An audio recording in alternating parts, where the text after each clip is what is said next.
Honeywell thermostat acting up or not responding correctly can often be fixed by restoring it back to factory settings, especially when there is no reset button available. In this video, I will show you step-by-step factory reset methods for different Honeywell thermostat models that don't have a dedicated reset button. Since each model has a slightly different process, it's important to follow the correct method for your device. These steps can help fix common issues and bring your thermostat back to its default working condition. Starting with the Honeywell T9 models, the process begins by pressing the menu icon on the thermostat screen. Once the menu opens, go into Advanced Setup. From there, select the Reset option and then choose Factory Reset to complete the process. For the Honeywell T10 models, start by pressing the menu button.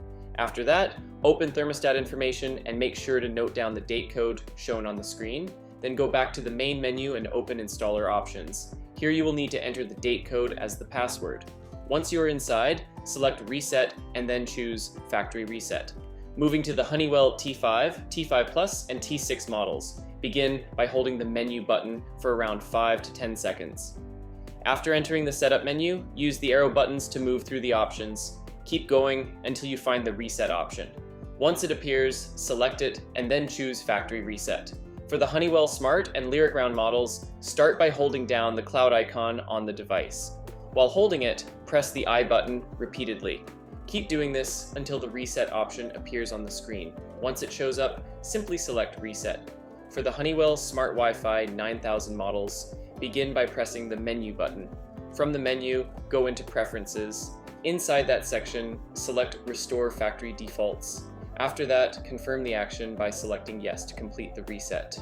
Finally, for the Honeywell FocusPro 6000 models, start by holding the arrow up button and the fan button together.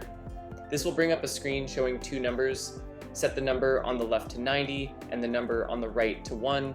Once that is done, press Done to finish the reset process. That's it for this video on how to perform a factory reset on Honeywell thermostats without a reset button. I hope this step-by-step guide helps you reset your device easily and get it back to its default working condition. If you found this video helpful, make sure to give it a thumbs up and don't forget to subscribe for more simple tech solutions. If you have any questions or if this method worked for your thermostat, feel free to share your experience in the comments below. I'd really like to hear from you. Thanks for watching, and I'll see you in the next video.